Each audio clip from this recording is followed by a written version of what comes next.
This is the Geek Speak Show. Welcome to the Geek Speak Show. Interviews with the movers and shakers in geek culture. Hey, this is Todd McFarlane, creator of Spawn, and one of the original founders of Image Comics. I'm Zach Whedon. This is Mark Zickery, writer, producer, and director of Space Command. Hi, this is Georges Genti. I'm Ralph Bakshi. Hi, I'm Chris Hardwick. People who get it, get it. God bless the geek. They're listening. You're consuming. You're watching it with your ears. Oh, just listen. The Geek Speak Show is powered by Collider.com, GeekTyrant.com, DramaScreen.com, and MightyVille.com. Get ready to speak geek on the Geek Speak Show. Here's your host, Henry.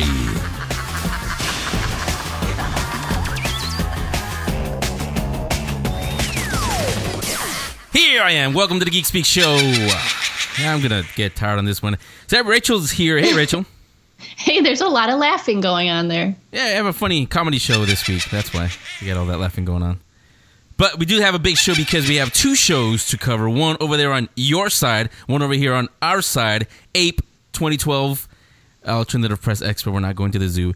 We cover it every year. You guys know about that already. We'll probably talk to David Glanzer if he's not too busy. If not, you guys will see him for sure in a video interview from Ape. You and Neo over on the East Coast will be covering San Diego Comic-Con. Or New York Comic-Con. Yeah, but yes. That one too. Yeah, it's getting to be just as big as San Diego. Not as crazy, not yet. It is sold out. I gotta let everybody know it is sold out. If you're just hearing about New York Comic-Con now, sorry, but the show is all sold out. So I'm hoping it's a little bit crazier than before, since how it's sold out already. So you never know. Yeah, so be on the lookout this weekend for an interview. Actually, with you guys, it starts earlier. Ape is only on this weekend, 13th and 14th. New York Comic-Con, actually, the whole show starts, when is it, Thursday? Thursday, yep. And it goes Thursday, Friday, Saturday, Sunday.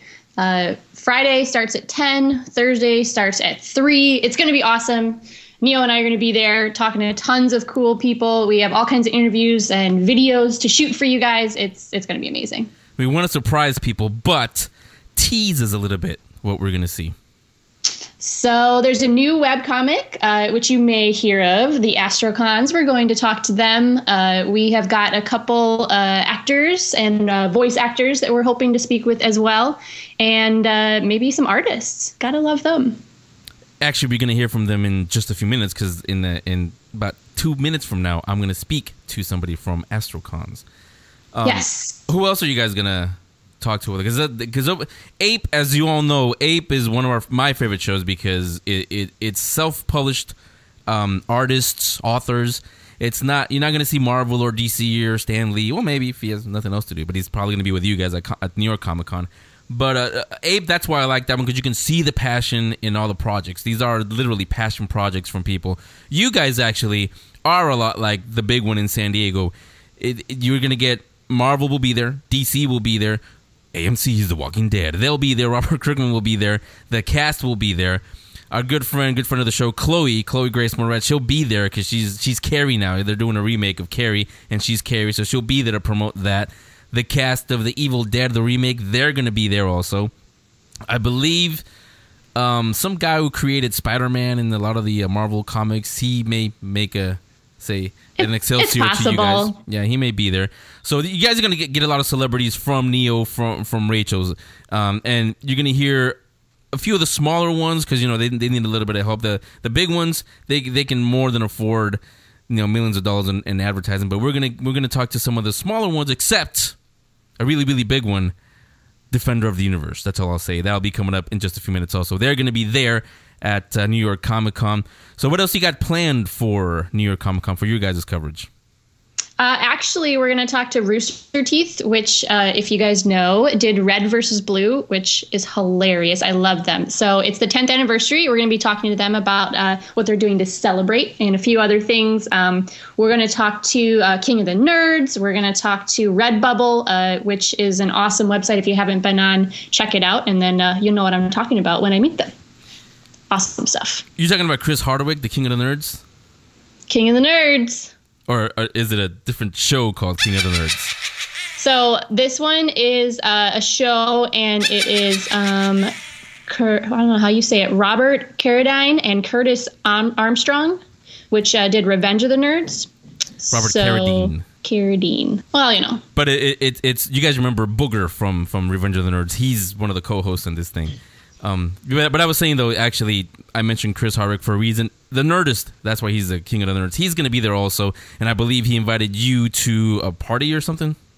I did. I got an invite to an after party, which is hosted by him, I'm assuming, and Legendary, and I don't know, a couple other things. And it's going to be awesome, and I'm really excited. Of course he invited you. The one time I'm not at the convention, then he can invite you. At WonderCon, we were supposed to get together, but things just happened. We'll send you a picture. Of course you will. Yeah, not that I got one of those fancy phones now. Finally, Henry has something where he can send and receive digital media. Yeah, smoke signals. So that's what this show is going to be about. Ape in San Francisco, New York Comic-Con in New York, of course, with Rachel, with Neo. They'll cover that. Be on the lookout this weekend for video coverage from both.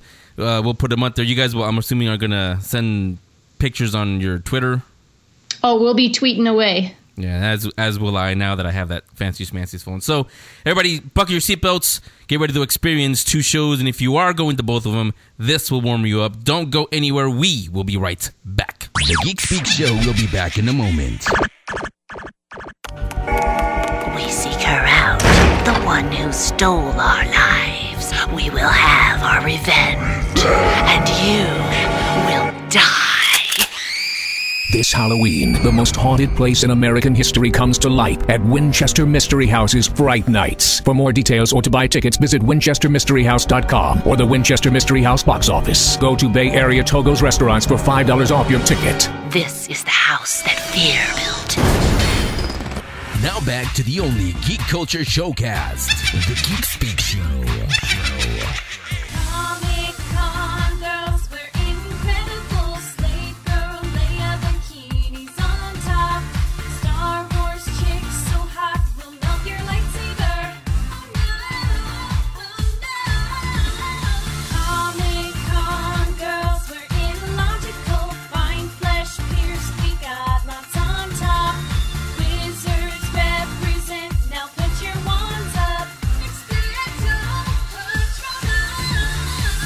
Girls, guys, a lot of everything will be there. People in costume, even. New York Comic Con happening this Thursday through Sunday. It's all sold out. So if you have your tickets, you are going to see a lot of stuff on there, including, like I said, all the cosplayers, all the stuff you see at all Comic Cons. You're going to see it at New York Comic Con. One of the things there's going to be premiering actually at New York Comic Con is called Astro Cons. It's a web series, very cool web series. Going to put the trailer up on our Facebook page. You guys can check it out, or you can go to our links page. Their website is on there, so you can check out all about it. Before you do, listen to one of the creators, Leon Doell. He's on here with me. Leon, welcome to the Geek Speak Show. Hey, thanks. Appreciate you guys having us on.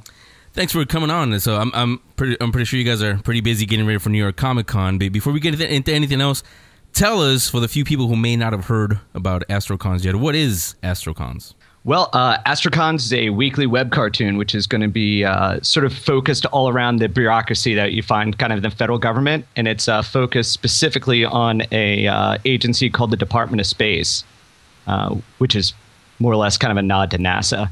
But they're really litigious, though. So yeah, I was going to say, it's not real. It sounds like it's a real thing, but you guys just made that one up, right? Yeah, if you put department in front of anything, it sounds real. Department of Calendars actually is going to be probably the sequel to AstroCons. And who came up with the idea? I did, actually. I came up with it about 5 years ago. It's kind of been a project for a while, and it started out as a comic strip, but kind of evolved into a cartoon. And who else besides yourself? Who else is behind the scenes? So it was developed by myself and my producer, Ben Friedberg. We started working on it kind of actively last December, and then pulled in our animation team, our animator Brian Bars, based out in California. He's in LA, and then the bulk of our cast is in New York, and then we have one of our actors down in DC. So it's kind of like this big team that's been working for it's almost been 12 months now on getting this thing to light for everybody. And I'm assuming you're gonna have voice talent also. Yep. Yeah. They're actually going to be at the booth with us too, which is going to be pretty cool. But we've got all of our voice talent they're actors, comedians, voice actors from New York and DC. So we got sort of this really cool mix of people, people that are actually actors in plays and do like a little bit more on the drama side, and then stand-up comedians, and then improv actors. So it's kind of a really cool mix, and everyone sort of brings something different to the table. Those of you who are going to be at NYCC are going to be able to see it. They're going to be at booth 942, right, Leon? Yep, yeah, and we will all be dressed up in flight suits, and the actresses will be dressed as slutty astronauts. So you can't miss them, in other words.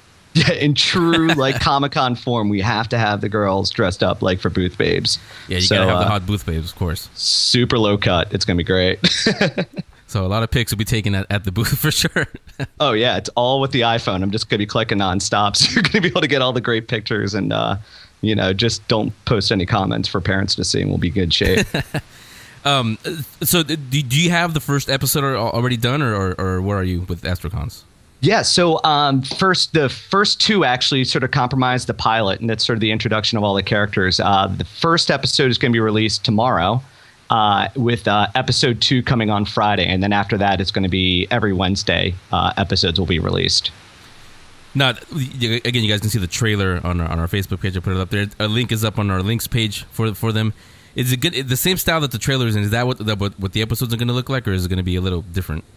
No, it's going to be sort of that very sort of 3D evolved backgrounds with kind of a little bit of a 2D feel on the front. Our animator Brian's kind of created a really cool sort of style to it, where actually it almost looks like sort of like paper on top of these cool backgrounds. When you guys came up with this idea, did it start as what it is now, or was it something completely different? The story, that is. The story, well, yeah, originally the story. So AstroCons kind of comes from the concept that essentially they create down the road, and this sort of is a little bit of a spoiler for the end of season 1, but it's, I guess, critical to know. But essentially the name came from the idea of them creating a deep space parole program and using convicts to explore the furthest reaches of space, because it would more or less be taking like our best and our brightest, the astronauts and scientists of our community, and sending them off into space to, potentially certain doom. So they decide to use convicts due to the public sort of screaming about, don't abuse our heroes and our geniuses, and send them out. So the original concept was based around the convicts, but as we sort of developed it out and wrote more around it, we realized that the characters who actually work at the DOS, the Department of Space, were actually a lot more interesting than the convicts. So we sort of changed it around to that. Which, actually makes sense, because, why should we send up our geniuses and the best of the best that we have? If we're going to take people from our penal system, if something happens up there and we lose one, well, just go back and get another one. I'm probably going to get like a ton of hate mail from like the families of people that are in jail. But, I figured it's kind of a cool concept, because like, wouldn't you be that more excited to colonize like some faraway planet if you're going to be like, okay, this is your chance to be free? It's going to be like Australia. It's kind of the intergalactic Australia concept is what we're going for. So hopefully the UK doesn't sue us either. Yeah, and they, just think of it as you can go from being at your lowest point in life to, hey, you're a hero now. Yeah, you're a pioneer. So who knows? I mean, we just had Columbus Day yesterday. I mean, nobody knows about Chris Columbus's background. Maybe he was, like a purse snatcher or something like that. And, yeah, before he was, sailing the ocean blue. Right. And how long is the first season, or are you even thinking about it in terms of seasons? Yeah. So first season's 11 episodes. The pilots are actually a little bit longer. Each episode for the pilot, which is the first 2, is about 6-7 minutes long, and then after that, they're usually going to be between 3 and 5 minutes. So we'll have 11 episodes for season 1, and since it's been developed for about 5 years, we've got about 3 or 4 seasons worth of stories that we're kind of chomping at the bit to use. So Leon Doell, one of the creators of AstroCon's web series, coming pretty soon. It's going to debut actually at New York Comic Con. Is it going to be shown at certain times, or just going to be on the loop all throughout the con? It's going to be on a loop. We're going to have the episodes playing, as well as sort of the advertisements we do, our PSAs, like the old NBC, The More You Know. and they're called Just the Tip. And it's more or less just them talking about, working for the federal government or just, using it as an engine to make pop culture references is kind of the way I look at it. And you're going to be there. Some of the creators, some of the cast you said is going to be there, right? Yep. Yeah, it'll actually be everybody. And animators actually coming out from LA. Brian will be there as well on Saturday and Sunday to hang out. So hoping to meet a lot of people and generate some interest. It should be a blast. We're really looking forward to it. Yeah, so hope you guys all stop on by. Those of you that are going to New York Comic Con. Again, booth 942, Astrocons. You can say hello to Leon and everybody else in the cast and take pictures of the hot booth babes that will be there. That's the most important part, of course. Absolutely. They'll be on the website, too. Don't worry about that. And we're going to be doing a bunch of giveaways throughout the week. A chance to get your picture in an Astrocon's episode or a PSA over the next season. T-shirts, sorts of stuff to give out. So definitely swing by. So hot babes, free stuff. What more could you want? It's Seriously. Astrocons. It'll be premiering at New York Comic Con. Thanks, Leon. You're welcome back anytime. We'll do some video interviews with you guys at the con.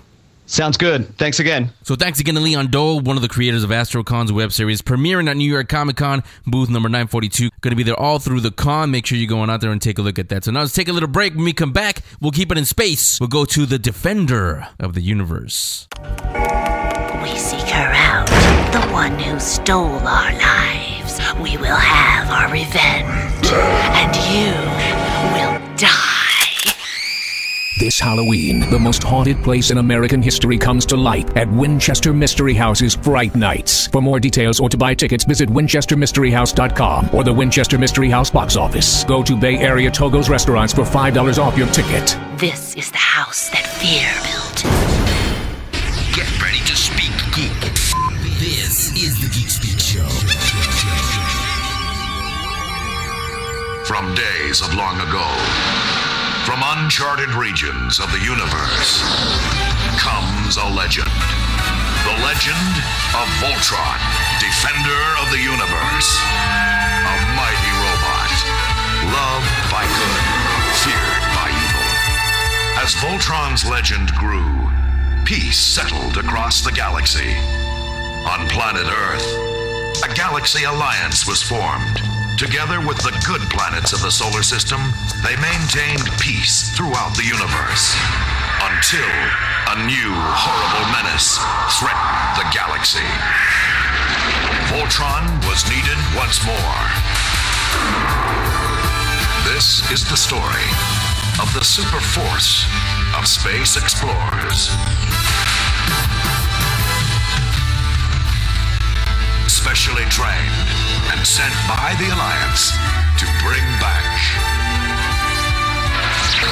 Voltron, defender of the universe. Voltron, defenders of the universe. Yeah, we're all back in 7th grade now. Welcome back to the Geek Speak Show. Those of you going to be at New York Comic Con this Sunday, 2:45 New York time. Make your way to room 1A21 with your blazing swords ready. Voltron panel taking place right there. Let me bring on Jeremy Corray, creative director, World Event Productions, and Voltron. Jeremy, welcome to the Geek Speak Show.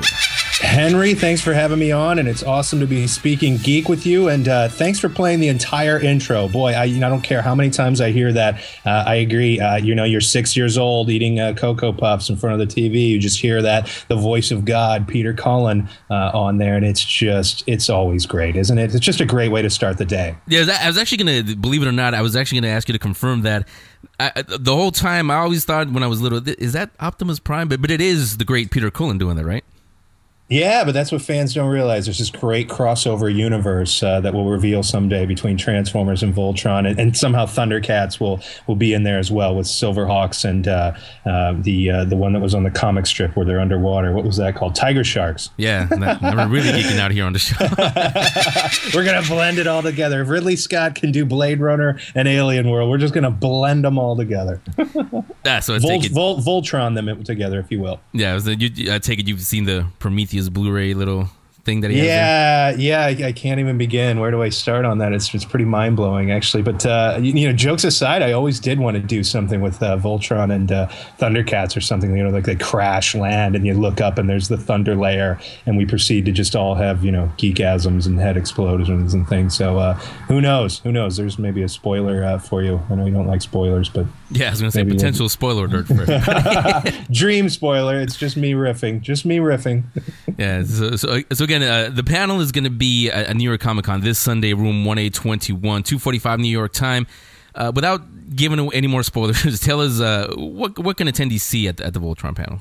Well, if anyone's joined us there last year at New York Comic Con or joined us at San Diego or any of these other cons that we go to, they know it is a wild rumpus where we give out prizes, we show off some of the fun things we're doing in the realms of comics. Who knew? Yeah, right? You actually have comic news at a Comic Con convention, which is what we're doing this year as well. We're going to be focusing on Viz Comics. They're producing these awesome Voltron Force comics every month. The artist, Jacob Chalbot, will be there, and he'll actually be drawing live. And given that it's family day on Sunday, we're hoping to have a lot of kids there that we can give away things to, and they'll be shouting at Jacob to draw, this. So he's going to kind of give a little insight in the creation of comic. Our writer, Brian Smitty, is going to be there. He's done the Stuff of Legend, and which just got optioned by Disney, I believe. So this is a real chance to see some up-and-coming talent first before they kind of blow up. And on the Dynamite side, we've got Voltron coming out with Voltron Year One, which actually comes out tomorrow, Voltron Year One #5, and our artist on that, Craig Cermak, he's going to be working with Garth Ennis. That was just announced as well. So yeah, huge. I know they're doing some stuff for Dynamite on what's it called, the Red Line, Red Team, and so yeah, a lot of these guys. Craig Cermak's just bringing a really wild, different side to the Voltron universe. So we'll sneak peek some future issues there, some killer artwork, and the big thing, we're going to be giving away a Black Lion. We're going to be forming the head. The Matty Collector lions have been coming out every other month, and just fans have been going nuts. I mean, this is going to form the biggest, baddest Voltron you've seen yet. I mean, you got to clear your desk space off of the Optimus Prime or whatever else you got on there, because this thing is just huge at 23 inches, and fans have been waiting for it. And now October 15th, Black Lion, they get to form the head. So this is the Voltron toy you wish you had as a kid, but now that you have a credit card, you can actually do something about it. Yeah, actually, funny you mentioned that. Actually, here on our console, I do have my Voltron from way back when, right here, staring at me. Nice. Now, is it the die-cast Matchbox Poppy type Bandai thing? That's good.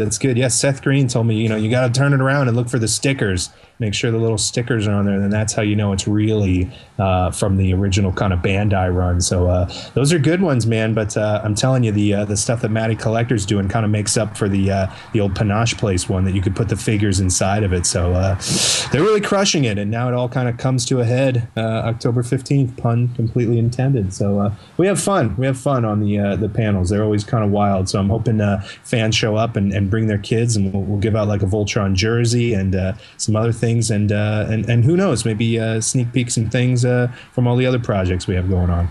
Yeah, we got a lot of Voltron fans in our audience, and also here on behind the scenes and on the on-air staff also. But we've talked about it on the show many times. One of the things that has been talked about, it's in development, now it's not, now it is, now it's back on, is the Voltron live-action movie. Now, do you know, is it happening, or what's going on with the movie?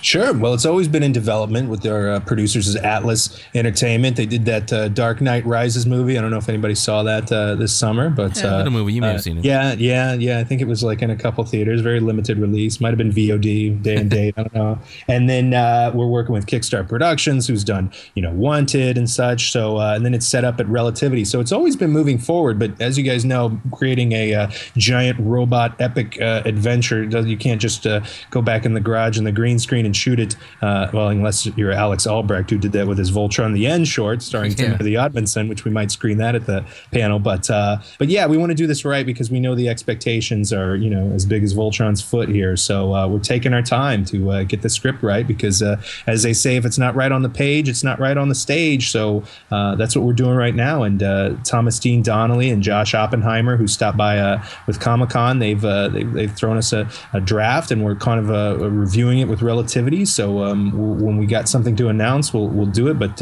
we're going to make sure that it's right and can hopefully exceed expectations on all fronts, because I've been waiting a long time as a fan to see, Voltron Form Blazing Sword in IMAX. So I want to make sure, it's the best it can be. So it's always in development, but these things, just suddenly you're going to hear a lot of stuff one day, and it's just going to blow up and be everywhere. So, but to me, it is such a natural transition after the success of Transformers. It's like, Voltron had such a human element, and, the characters in there. It wasn't just, all about the robots. So that's what they've managed to capture, which is about all I can say on that. So it's nice. Yeah, we all got geekgasms here on the show, and then when we read it online that Guillermo del Toro may have been involved in the Voltron movie. The new movie that he has, Pacific Rim, it kind of sounds like it could have been Voltron. Do you know if he was going to be involved or what happened with that? From what I've seen in Pacific Rim, and I laugh, I'm just like, hey, Guillermo, call us. We're over here. You want to do Voltron? Let's talk. But like from what I've seen of it, it does seem like this like total blend of, Voltron meets, kaiju meets just, it's this mixer. So I don't know. I'm interested as a fan to see it, and hopefully that will, kind of prove to everyone that this kind of genre can work, and then maybe we can take a cue off that and hit it to the next level. But from what I've seen of both projects, there are enough, differences, and Voltron just comes with its own universe and mythology. But, of course, I'm looking forward to seeing what Guillermo's cooking up. Should be wicked and weird and wonderful. Like everything else he does. We're talking to Jeremy Corray, creative director of WEP. They're the producers of Voltron, Defender of the Universe, and the new Voltron Force. The panel Voltron, Form Blazing Fun, that'll be this Sunday, New York Comic-Con, room 1821. Jeremy, what, in your opinion, what do you think 25 years later, 26 almost now, why is Voltron still so popular, just as popular as it was back then? It's crazy, right? And I think what you're seeing is every year a new generation discovers it. And I've asked the kids, 8-year-olds that'll come up and they know all the characters, and I say, where do you see it? And they, Netflix is the answer. And it's just, it's what the marketing dweebs would call inherited entertainment, where it's just something that, I'm a father myself now, and I want to share all the mythology and all the things that I love. It's just like modern campfire tales or something. Instead, we're not talking about woolly mammoths that we took down. We're talking about, Back to the Future and Gremlins. And, my son's never even seen Gremlins, but he knows all the rules and how it works. So I think it's that. It's just a credit to all the fans out there from, on Voltron.com. And I see it every day. It's me monitoring the Twitter at Voltron. And I see it all the time where fathers and mothers are, oh my gosh, my son loves Voltron. I'm so happy. And they're exposing it to him. And I think, as my boss, Ted Koppler, says too, there's something timeless about, the mythology, and it's a little bit macabre as well. Just, it is like some kind of grim fairy tale, and there's just something we can get behind of 5 space explorers kind of becoming involved in this intergalactic warfare and discovering something bigger and about themselves, and to me a lot of it too was just the anticipation. I can remember just drooling at the the 4th day or something when we'd actually form Voltron, as we find the keys and the process leading up to it. So it's a show I still appreciate, and anytime I get lost in grown-up things, all I need to do is cue it up here on the computer and just kind of take me back and be like, okay, yeah, that's why we're doing this. So there's just something magic about how it all came together. It's kind of unexplainable. Yeah, you actually hit on something there. I hadn't even thought about it. It does have, obviously, the sci-fi elements are there, but it also has a lot of magic and fantasy elements. There's the robots, of course, but then there's a witch, there's a king, and all of that blends together. And people that like, kids especially, that like both of those genres, sci-fi, fantasy, magic, it's all in there for you.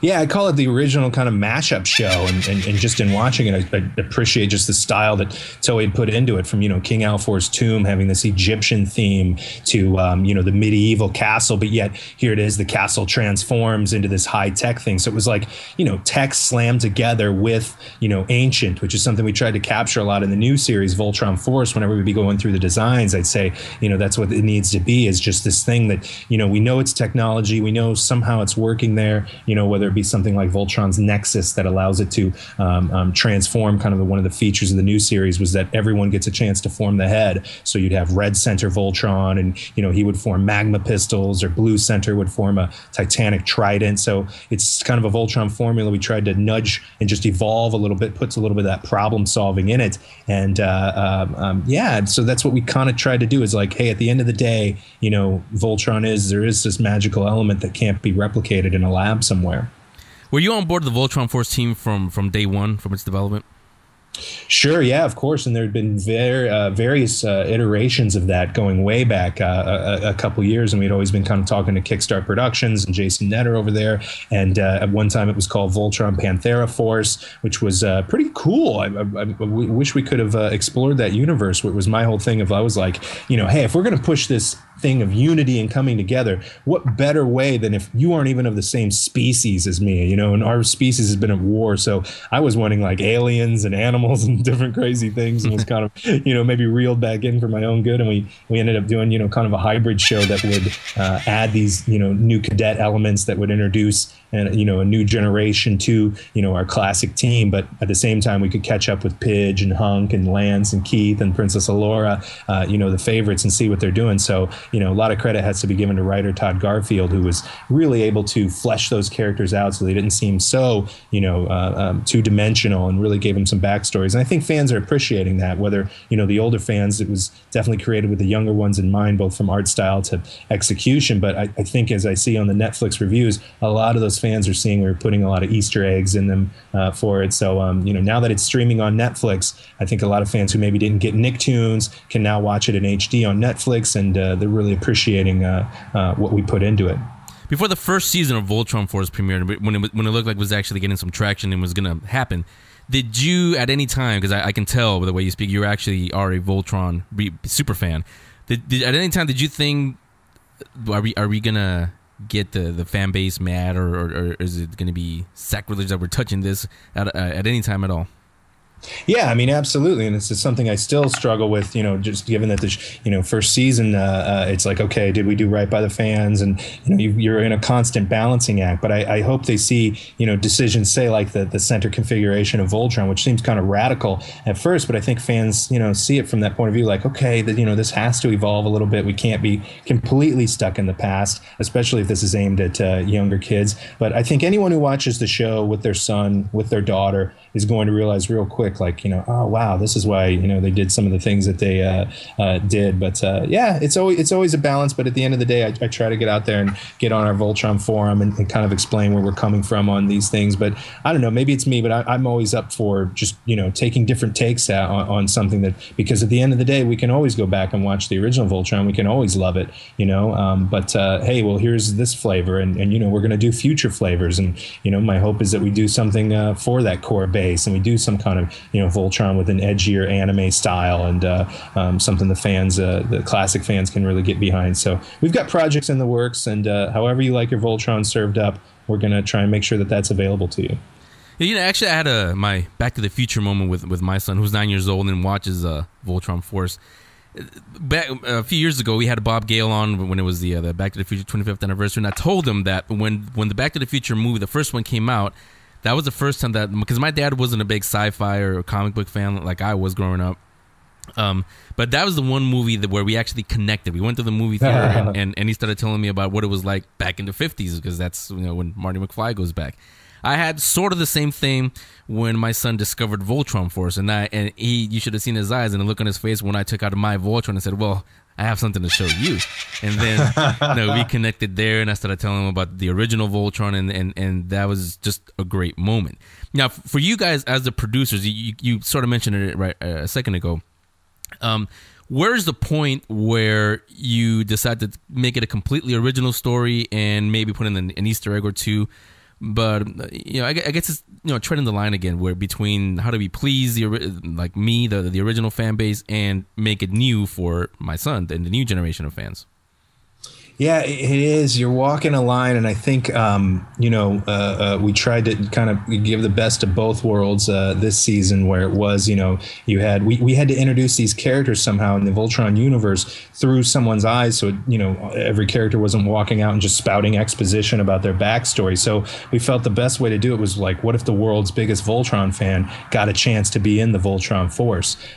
So it was a balance, and I think that's where you've cast me correctly as the Voltron super fan on the team. I would always try and make sure there were enough Voltron moments in there, whether it be episode 17 when Sven returns and kind of paying homage to that history, as we all remember being totally freaked out when he got taken out of the show. But that's where Todd Garfield could come in and just kind of edit down some of the things and say well, look, this isn't what's important. So I would get my little call outs where I can, but that's what we decided to do for better or worse is kind of stick to the original and try and really respect it, while at the same time moving some things forward and making the show about change. And what we're going through is you as a father, which I love your Voltron story. I mean, that's great. Yeah, I've had this similar experience where you pull out the old school toys and be like, yeah, guess what, the toy is right here, and it always ends up with a lion leg broken, of course, or swallowed. So it's now you it's know why tough. my son doesn't touch mine.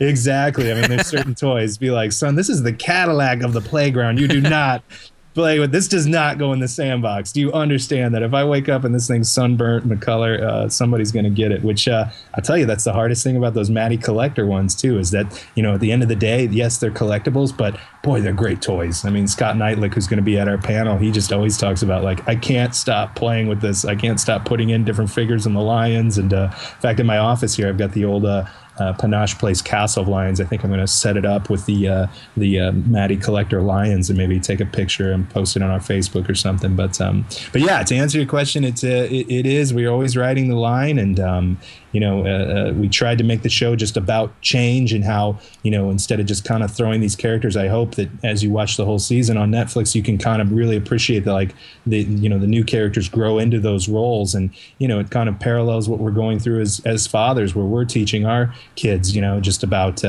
life and how to maneuver through it, how to pilot your robot lion through life. And so, by the time you get to the episodes where that transition's changing, I mean, I know in working with these characters in and out, it was like, wow, this is it's a powerful message that maybe, a lot of fans don't agree with. They don't want change, but I think it's something parents will understand, that kind of passing of the torch and saying, I've got my turn and now it's going to be your turn someday. So all this Voltron will be yours someday, son.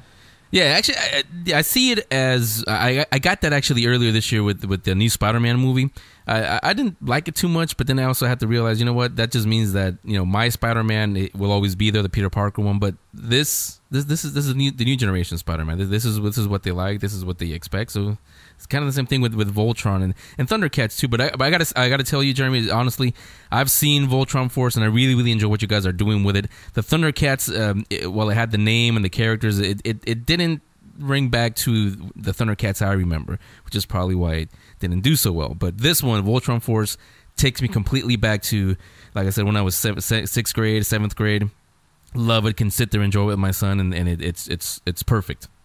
Well, I appreciate that, and believe me, there's much to admire about Thundercats. I love their character design, and it is weird that we kind of went a little bit Western and they went a little bit Eastern with their look. I always think it's funny too that we're with Mattel, who's known for muscular warrior figures and things, and they're with Bandai, who's known for awesome robot diecast details. So who knows? But I appreciate that, and we tried to put in a lot of those little magical moments, and there's stuff that I would have loved to have pumped up even more and done differently, but you can always go back to the original Thundercats and such, and I have a feeling that even if we did everything exactly like the 1984 show, found the same studios and just somehow got all the artists, they'd be like, well, it's not different enough. So that's the age we live in, where anyone can reach out and insult us at Voltron on Twitter, and I'll read it. But I'm proud of all the work that we did on it, and I'm hoping we can do future episodes. But the movie's kind of heating up right now, so I want to, we kind of want to focus on that, and because certainly the recognition of Voltron would be much bigger after that. So new Voltron stuff is always in production, but as for Voltron Force, we're kind of evaluating where we can do more episodes and when. So as soon as something is we can announce, I'll put it on our Facebook. or we'll have him here on the show, is Jeremy Corray, creative director of World Event Productions, Voltron Forum Blazing Fun. The panel will be this Sunday, New York Comic Con, room 1821. Make your way over there at 2:45 New York time. Jeremy, thanks a lot for coming on. Love geeking out about Voltron and other stuff with you. You're welcome back anytime on the show. Absolutely. We'll get into Vehicle Voltron next time. We'll do that. Thanks, Jeremy.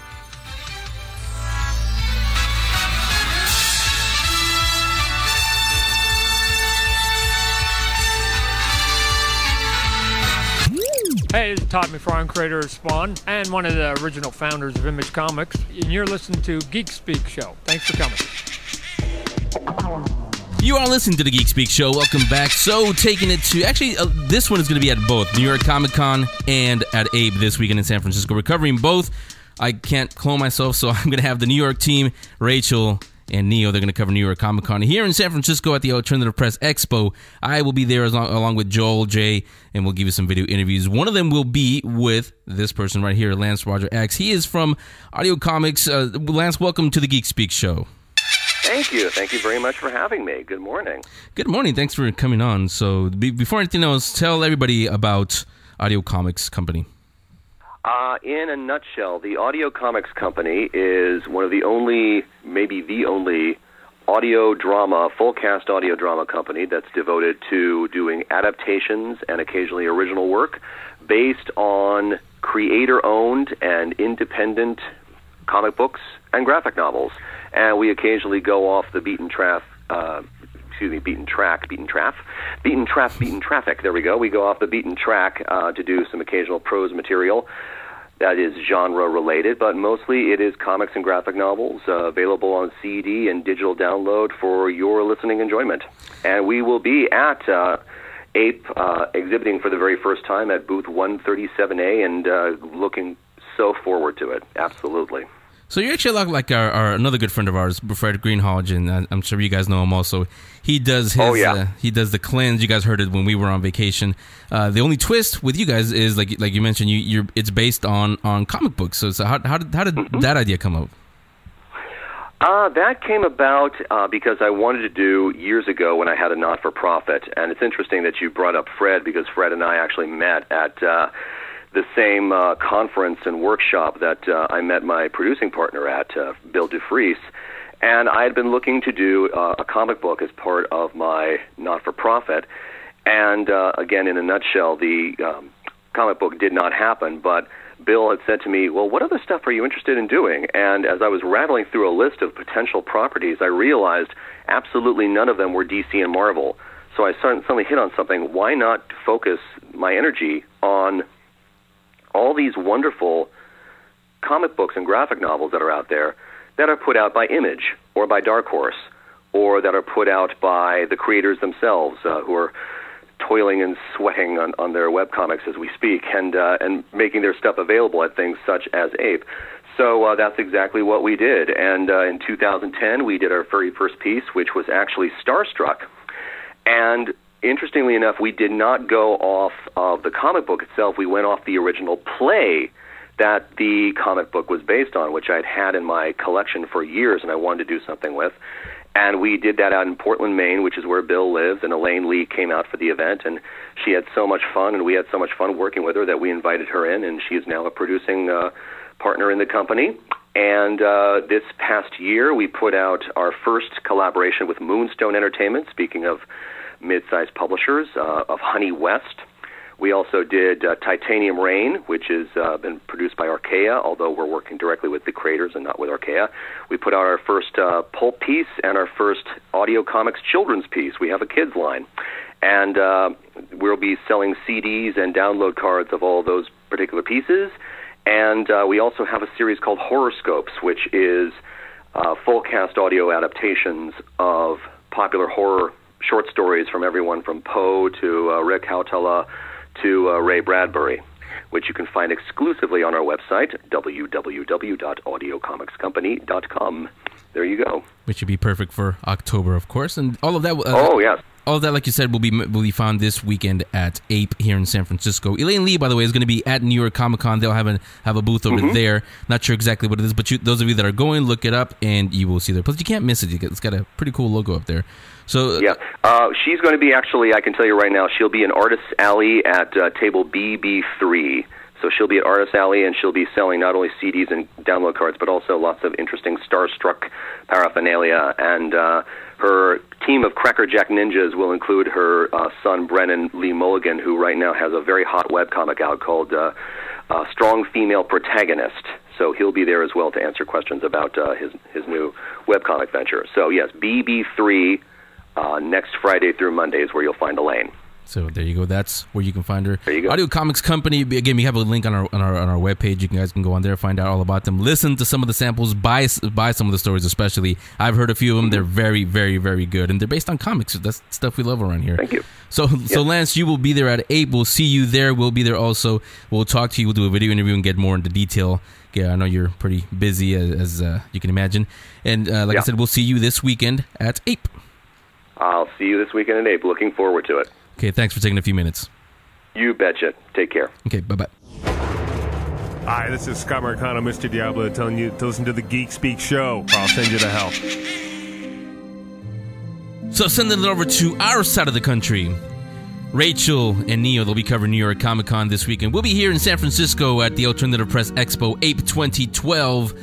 Scott Marcano, Mr. Diablo, good friend of the show. We saw him, it seems like years ago, but it's just earlier this year in March at WonderCon.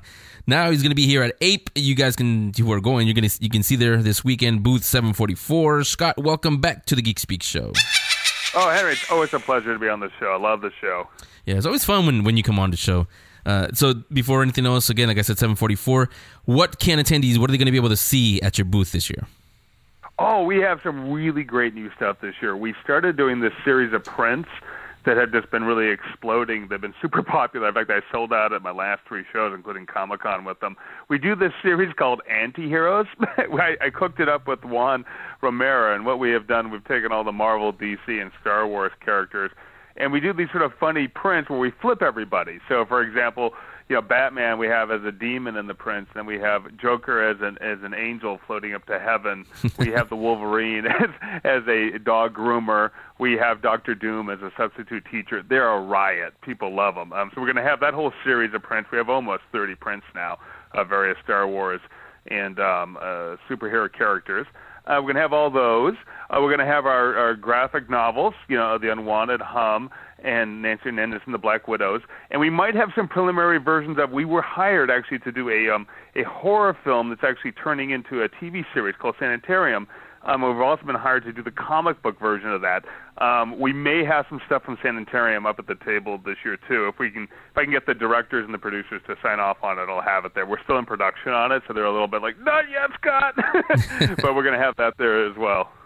Yeah, so a lot of good stuff. Last time you came on, I think it was for WonderCon, if I remember correctly. There were a lot of updates that you gave us, and besides what you just mentioned, anything else that you can tell us about? Well, we're still working on stuff. We have some. We're trying really hard to do the film version of Nancy Hernandez and the Black Widows.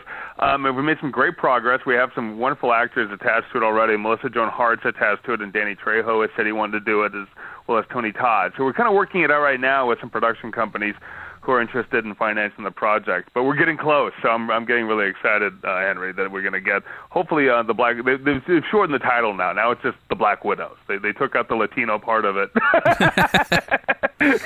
Hernandez's character is still in it, but they want the title now just to be the Black Widows. They always take away from us, huh? Yeah, they always take something from us. So, but, hey, man, as long as the movie gets made, and the girl is still called Nancy Hernandez in the movie as opposed to Julie Smith, I'll accept it. Yeah, so we're talking... So it's moving along, in other words, and it looks pretty exciting. So, yeah, we're pumped up about it. Yeah, you guys know him as Mr. Diablo, Scott Marcano. Do you have a website? I forgot to put a link up for to ask you. Do you have a new website, or where can we see your stuff? Yes, absolutely. Definitely check out our website. We just rebuilt the whole website, and all our products and the prints are up there as well. We changed it a little bit because we wanted our name to be more close to what we do. So it's DiabloComics.com is our new website, and it looks great. Ethan Michael is a good friend of mine who's also a science fiction writer, redesigned the whole website for me. Much better than me, Mr. Fumblefingers, and it looks great. So it's DiabloComics.com is our new website. Okay, and I'll get a link up as soon as we finish this interview. DiabloComics.com. You guys can go on there and check out everything that's going on because, as you all know, you hear him on the show, Scott, it's pretty busy most of the year. So, yeah. Like I said, we've seen you at Ape before, at WonderCon. Out of all and you do Comic-Con, out of all the shows that you do, what's one of your favorites shows to do?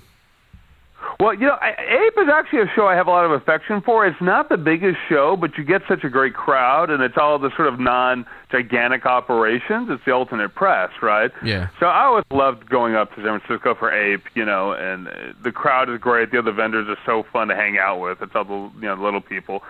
The other shows I really love to do outside of the big, Comic-Con show, I love Seattle's show. I've gone up there the last 3 years, and Seattle is really turning into one of the best shows.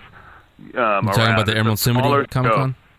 Yeah, the Emerald City Comic-Con. I really, if you're in the Pacific Northwest, I recommend that show a lot. They're getting great guests. It's a really kind of like, it's one of these shows that's big. Like a lot of people come through the show, but it feels very small, and very homey still. And it's right there in downtown Seattle, and Seattle's great. So I really like that show a lot. But of course Comic-Con is great.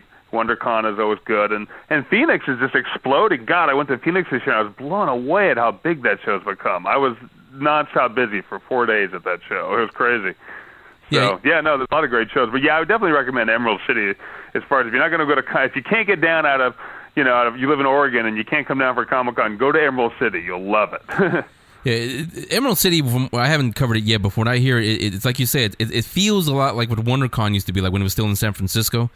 Where it's got the kind of guests that Comic-Con has, but it's not as huge as Comic-Con yet.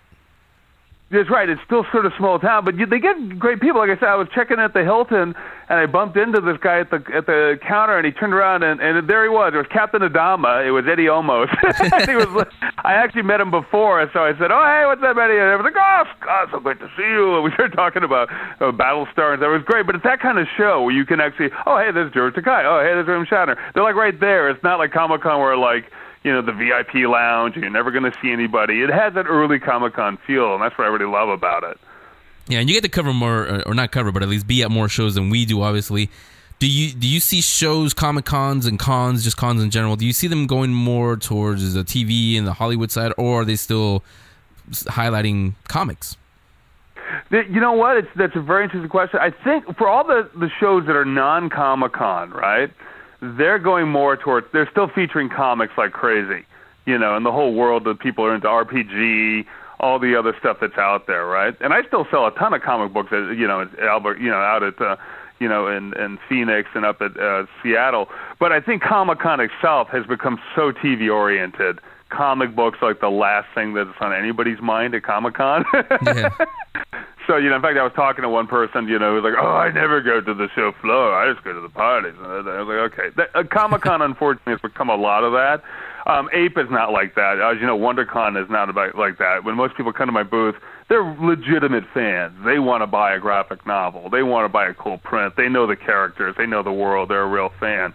So, no, I think that's still there. I think you just have to go to the smaller shows to find it. Yeah, and again, you can buy all that stuff this weekend at Ape in San Francisco. Booth 744, Scott Marcano, Mr. Diablo, he will be there. And Scott, do you prefer writing comic books or movie or TV show scripts? It's split. I mean, the good thing about writing comic books is, since we do our own publishing, nobody tells me what to do, except me, my fellow investors and partners will kind of say that's a really bad idea. Put down the Kool-Aid, Scott. But no, you know what? That's the good thing about writing comics. You have total freedom. You can really just do your own thing. I mean, the good thing about movies and TV is that it's exciting. There's a lot of money, and it's going to be on a big stage. So that, but you pay for that in the fact that like we're experiencing on Nancy Hernandez now. Hey, we don't like the name Nancy Hernandez in the title. Cut it. You have to listen to people, and that can be a drawback as well. So I don't know. It's kind of to me, I don't have one I like more than the other, Henry. It's really just. It depends on the project I'm working on and the people I'm working with, because I've done film projects where the people are awful and it's the worst experience of your life, right? And then I've done comic books where I did one a couple years ago for somebody and they weren't that easy to work for either.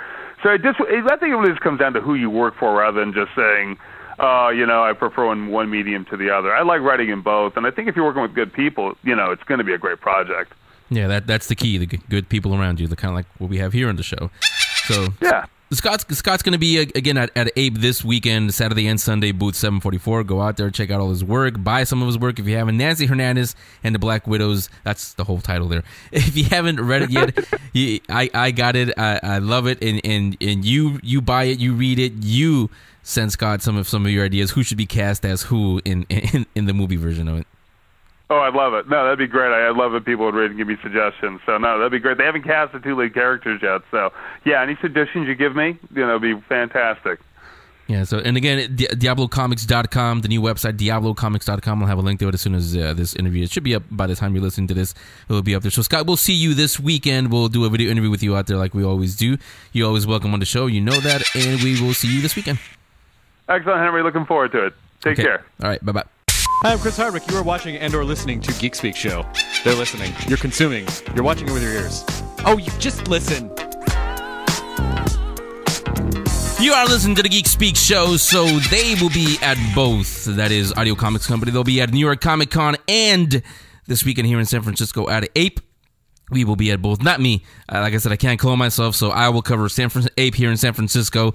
The New York team will cover New York Comic Con, but you can catch both of them, Audio Comics Company, at both of them, New York City Comic Con and here at Ape. Somebody who will also be here at Ape this weekend is Leilani Joy. She's an illustrator and fine artist. She will be at booth 510 Saturday and Sunday here in San Francisco. And right now, she's here on the Geek Speak Show. Leilani, welcome. Hi, thank you for having me. Thanks for coming on. So the first thing is, what will they be able to see at booth 510 this weekend? Well, I am a feminine fight artist, if you will. Most of my work is inspired by women and the female form. So I do sort of a mishmash of fashion illustration, anime, and kind of Art Nouveau. I'm kind of inspired by lots of different sources and combine them in my work. So, and by the way, I have a link up on the website. You guys can go there, LeilaniJoy.com, if you want to go there directly. But you can also find her on Facebook, on Twitter, on YouTube, DeviantArt. She has an Etsy, a Blogger, Twitter, Tumblr, Flickr. Pretty much anywhere she's probably going to be there. That's it. And how would you describe your drawing style? I'm really influenced by anime. I grew up on that, so I really like elongated figures. But I mostly do acrylic paintings now and watercolor and some mixed media stuff. I really like using different textures and some collage in my work as well. So yeah, it's kind of a different, try to blend everything I like and grew up on into my own unique style, I guess. Yeah, I've been on there. That's how I found you, actually. It's pretty interesting. I really like your style. You mentioned some of your inspiration. Is there any one particular person or anything really that inspired you to really pursue this, being an artist, that is?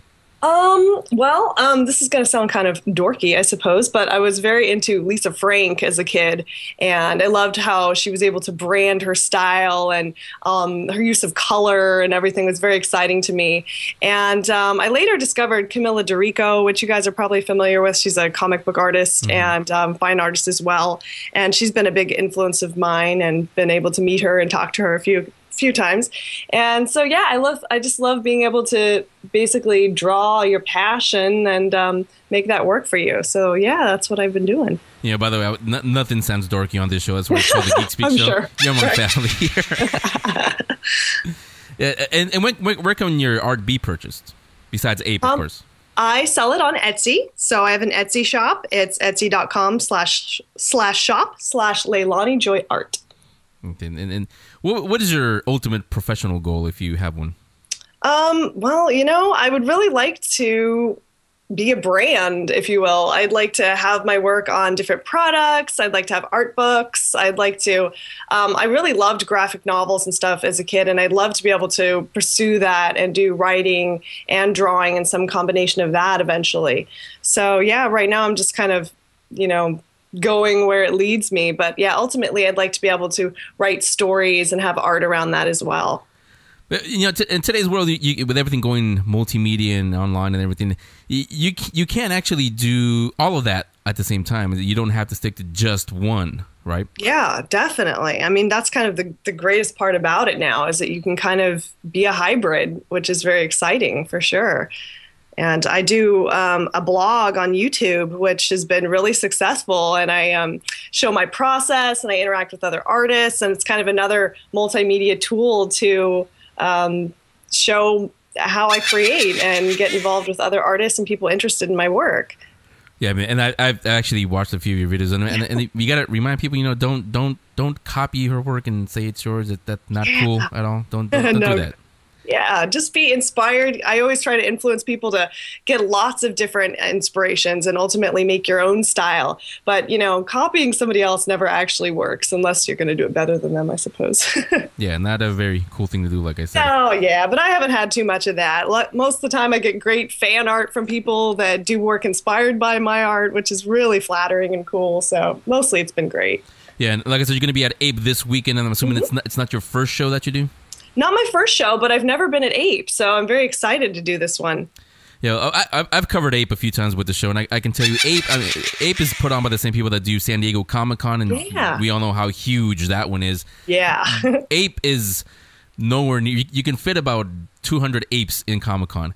But the reason why I like Ape, it's one of my favorites, is because unlike Comic-Con especially, and they do WonderCon also, but unlike Comic-Con, you have the Marvels, the DCs, you have, the big Hollywood studios, the TV studios, and they can, spending $1 million on marketing for them is like nothing. Yeah. But at Ape, there's a lot of self-published books and artists like yourself, and never mind the $1 million, but like just $20 or even $100, that's a lot out of your budget. Yeah. And when I go there and talk to the people like you and artists and publishers, I can really hear the passion in their project and in their art, and that's one of the reasons why I love Ape.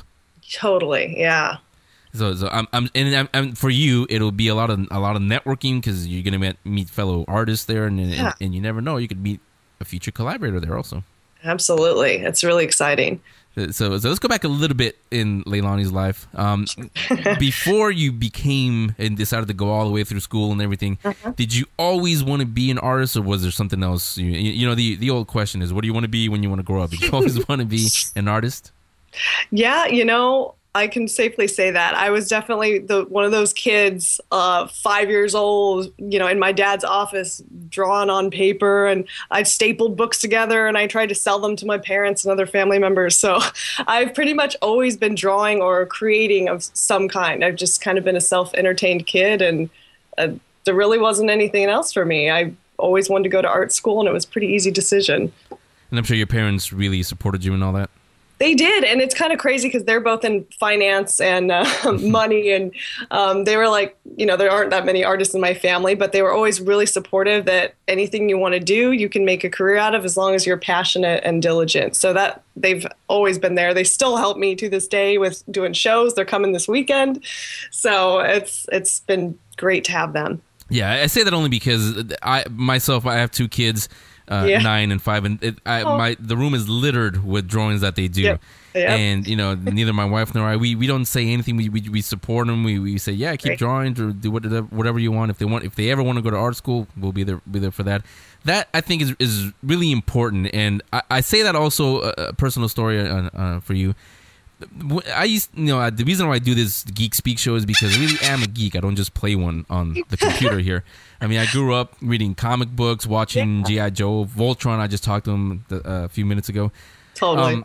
My dad, my parents, they weren't really geeks. They weren't into sci-fi or any of that stuff. Right. And they kind of like what you were alluding to. They used to tell me, why don't you watch Sesame Street or something else, something that's good for you. But I always snuck away and still watched it. This generation, because I'm not going to ask you how old you are, but I'm almost 40. But that generation now, we're the ones that are creating, the new Star Wars or the new, whatever it is, all that stuff. Do you think that because we come from that generation who grew up on Star Wars and Back to the Future and all that stuff, do you think that's why we support our kids in all their artistic endeavors? Yeah, it could be. I mean, that was definitely really big. My parents were actually huge Alien Predator fans, so they let me watch that at a very young age, probably too young. But yeah, I don't know. I think so. I think there's a lot more. God, there's so much cool stuff, sci-fi, and there are jobs in that. So I'm hoping that people are more aware that there is careers in art in the creative field, because there are. Yeah, that again, that right there, that's the key. What Leilani just said is that we as parents understand that it is a job. You know, we're not going to look down on you and say, "Won't you get a real job?" Because it is a real job. It is, totally. You could end up working at Lucasfilm or Pixar or something like that. Yeah, my boyfriend's actually a concept artist. He's worked on several films, and people are always like, "Oh, how do you guys survive?" I'm like, "Yeah, we do all right." You know, there's everything you see is art of some kind. Any movie you watch, any packaging, there are people creating that, so there are jobs. Yeah, and the other thing is, it's not just movies or TV shows or even comic books.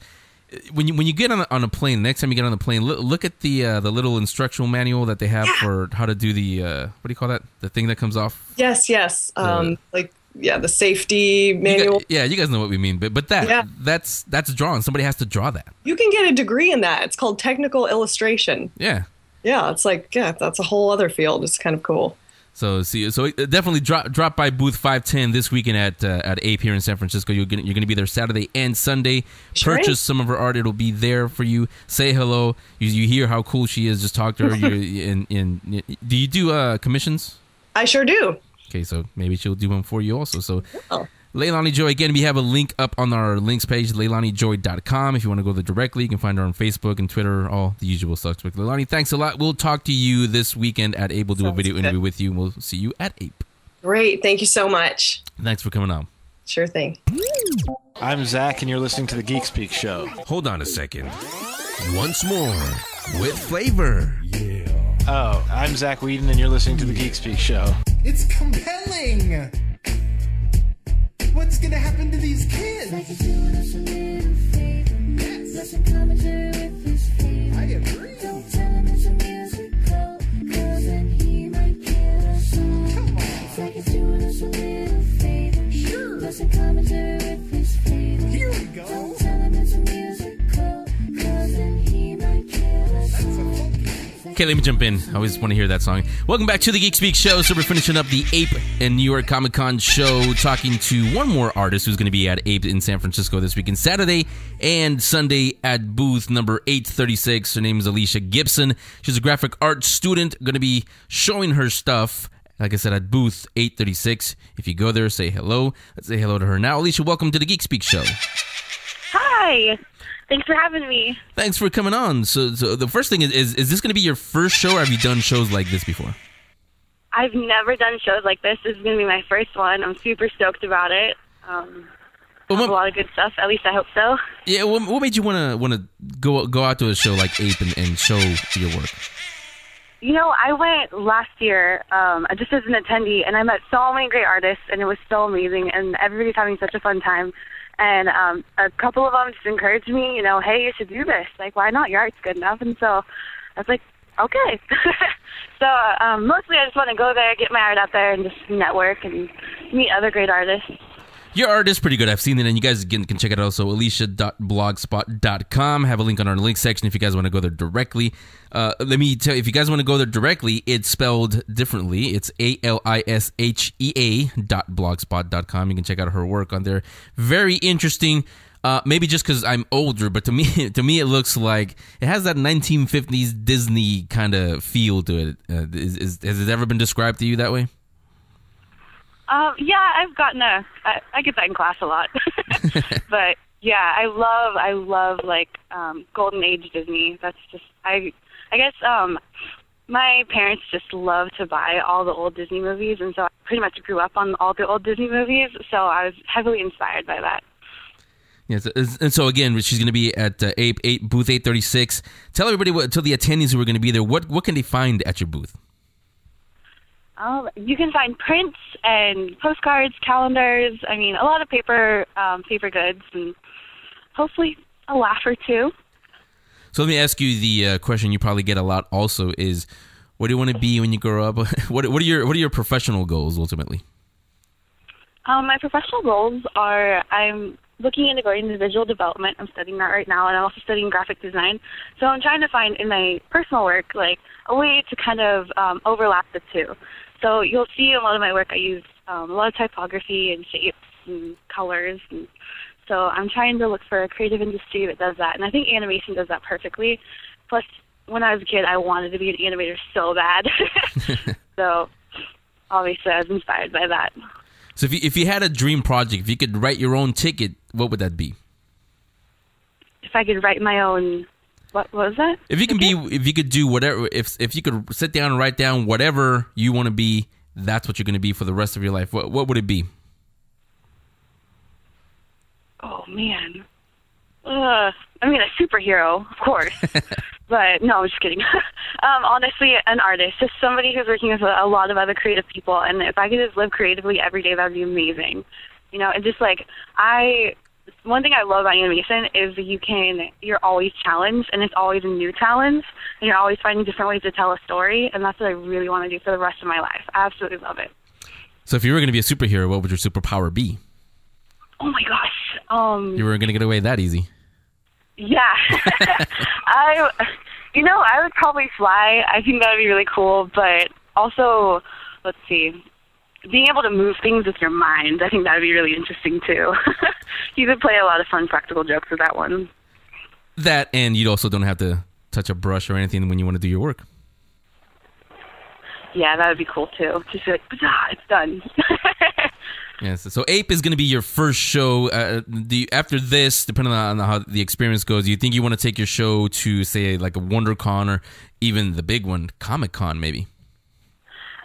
We'll see how this one goes, but I hope so. I mean, that's the goal. If this one goes well, and if I don't pull my hair out with stress, then I think that definitely I would love to go to WonderCon or Comic-Con, and even the CTNX. Or was that Creative Talent Network Expo? I think that would be fun too. Yeah, I mean, and you were there last year as an attendee. Ape is actually a pretty good show to start off with because get your feet wet, so to speak. Because nothing is like Comic-Con. You know how huge and crazy that one is. But there's some other shows, costumes and everything. Yeah, and we were talking about this earlier with some other guests. There's a lot of. It's called Comic-Con, but the last thing you find in a Comic-Con is comics, which is a funny thing how that works out. But Ape is it's put on by the same people who do Comic-Con, but it's a smaller show. It's a more intimate show, and you actually have time to sit there and talk to the artist. Like you can actually sit there at booth 836 and talk to Alicia and find out. The way I'm talking to her now, you guys can talk to her about, hey, what's this all about? Explain this to me. The other shows, let's stick with Abe. With Abe, are you yourself? I don't know if you'll have a chance to, but do you plan on doing a little bit of networking? Because a lot of collaborations actually take place and start at Ape. Yes, I would love to. I hope to find someone who is interested in writing comic books and me possibly illustrating them. It's very hard to do that as a student, to find people that have the time, especially where I'm going, have the time to do those kind of things. And so it's like, I would love to network and find someone. Yeah, so if you're a writer, but you can't draw, well then go head on over to booth 836. Say, hey, Alicia, I can draw, but I can't really do much of it. You two may collaborate, and we'll talk to you guys in the future, whatever comes out of that. So again, this weekend, Saturday and Sunday at Ape here in San Francisco. She's going to be at booth 836. Come on by, buy some of her stuff, see some of her stuff, just say hello. And again, Alicia.blogspot.com, Alishea. We'll have a link to it on our link section just to make it easy for you guys. Alicia, thanks a lot. We'll see you this weekend at Ape. Awesome. Thank you very much. Thank you for coming on. The Geek Speak Show will be back in a moment. We seek her out, the one who stole our lives. We will have our revenge, and you will die. This Halloween, the most haunted place in American history comes to light at Winchester Mystery House's Fright Nights. For more details or to buy tickets, visit WinchesterMysteryHouse.com or the Winchester Mystery House box office. Go to Bay Area Togo's restaurants for $5 off your ticket. This is the house that fear built. So that's it for this week's show, the Big Ape and New York Comic-Con show. Don't forget that we're all going to be out there. Well, not me. We're going to be here in San Francisco. We'll cover Ape 2012. We being Joel, Jay Gibbs, myself. Check our YouTube channel. You can get all the video interviews with some of the people you heard on the show this week.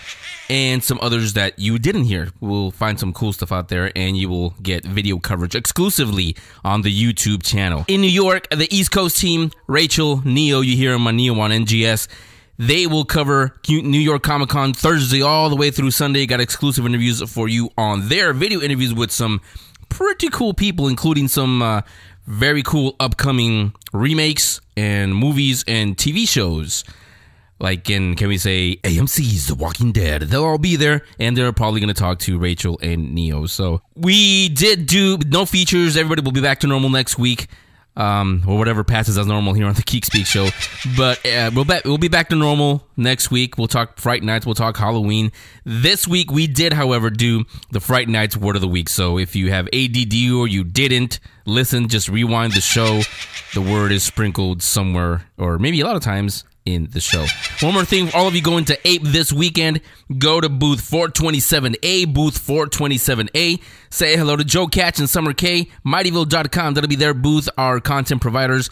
I'll be on the booth every now and then and do some interviews with get some exclusive interviews that'll go up on their website and our website. But again, the mightyville.com booth will be number 427A at Ape both days, Saturday and Sunday. So if you're at Ape this weekend, stop on by, say hi to Joe Catch, Summer K, and register if you haven't already. Register as a member of the Mightyville team, and that'll give you access to their cool prizes that they have. Some exclusive swag, some stuff, some exclusive prints that you can't find anywhere else except for mightyville.com. So they will be out there again. Again, the booth number is 427A. Come on by, say hi to Joe Catch, Summer K, and if you haven't, register for mightyville.com. It's absolutely free 99. So like I said, I will be back next week, so will the rest of the gang, and like we always say, come on back next week where we will speak more geek. The Geek Speak Show will be back next week with a brand new episode. In the meantime, follow them on Twitter at Geek Speak Show 1. That's the number 1. Become a fan on Facebook. Subscribe on iTunes. Watch special event coverage and the Geek Speak video show on YouTube/Geek Speak Videos. And listen to past shows in the archive section on thegeekspeakshow.com. A big thank you to the Geek Speak Show's content providers, GeekTyrant.com, Collider.com, RamaScreen.com, and MightyVille.com. The Geek Speak Show.